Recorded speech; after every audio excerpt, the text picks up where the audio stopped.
আল্লাহ তাবারাক ওয়া তাআলা কোরআন পাকের মধ্যে ঘোষণা করে বলছেন, ফাজকুরুনি আযকুরুকুম ওয়াশকুরুলি ওয়ালা তাকফুরুন।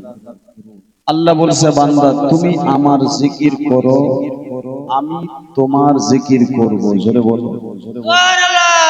তুমি আমার জিকির করো, আমি তোমার জিকির করব। তুমি আমার হকের প্রতি চলো না, শুকরি করিও না। দোস্ত বন্ধুগণ, ভাই, কিন্তু আজ দেখেন পৃথিবীর বুকে আপনি আমি না আল্লাহর জিকির আছে, না আল্লাহর ইবাদত আছে, না আমরা হকের প্রতি চলতে পারি, না আপনি আমি শুকরিয়া আদা করতে পারছি। বেরাদার, যত দেখা যাচ্ছে শুধু বিপদ, নাকি? যত দেখা যাচ্ছে বিপদ, যত দেখা যাচ্ছে মুসিবত, যত দেখা যাচ্ছে বেহায়াই, যত দেখা যাচ্ছে সুদখোর, যত দেখা যাচ্ছে আপনার শুধু আপনার মুসিবত হবে না কেন? সুদ খেলে মুসিবত তো হবেই, জেনা করলে মুসিবত তো হবেই, শরাব পান করলে মুসিবত তো হবেই। বেরাদার বন্ধুগণ, গুনহার কাম করবেন তো আপনার বাড়িতে তো আপনার বেরাদারনি মিল্লাত ইসলামিয়া মুসিবত আসবে। কেন? যেই জায়গাতে আল্লাহ এবং আল্লাহ রাসূলের জিকির হয় না, যেই জায়গাতে যেই বাড়িতে আল্লাহর আপনার বেরাদার ইবাদত হয় না, আল্লাহকে ভুলে চলে, ওই বাড়িতে আর কি হবে মুসলমান? ওই বাড়িতে তো আমার আল্লাহ ওই বাড়ি থেকে আল্লাহ নিজের রহমতগুলো উঠিয়ে নেয়। সুবহানাল্লাহ। ওই বাড়ি থেকে আল্লাহ নিজের রহমত উঠিয়ে নিচ্ছে।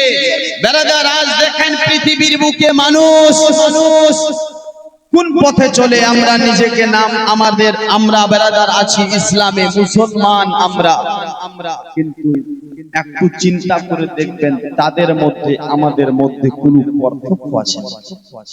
আছে? বলে একজন বেদিন আর আমাদের মধ্যে কোন পার্থক্য কই? বেরাদার, তাকে আপনি ইসলামের দাওয়াত করেন। কিসের দাওয়াত? ইসলামের যে দাওয়াতটা করবে সে তো আপনাকে আমাকে বলবে, আপনি যে আপনার ইসলামে আমাকে দাওয়াত করছেন, তো আপনাদের ইসলামে আছে কি? আপনাদের ইসলামে আছে কি? আপনাদের ইসলামে যাব কেন? আপনাদের ইসলামে কেন যাব? কারণটা কি? আপনি বলবেন ইসলাম মানে শান্তি, নাকি? ইসলাম মানে শান্তি। বেরাদার বন্ধুগণ, ভাই বাবাজিরা, কিন্তু সেই লোকটা বলবে কি জানো? সে বেদিন বলবে, আপনি তো বলেন আপনার ইসলামে শান্তি, আমি তো আপনাদের ইসলামে শান্তি দেখতে পাই না। কেন? কেন? কারণটা কি? কেন দেখতে পাও না? আপনার সে বেদিন বলবে কারণ হলো এটা, আপনার এই জন্য আপনার আমার মধ্যে তোমার মধ্যে কোনো পার্থক্য নাই। কারণ হলো এটা, আমি শরাব পান করি, তুমিও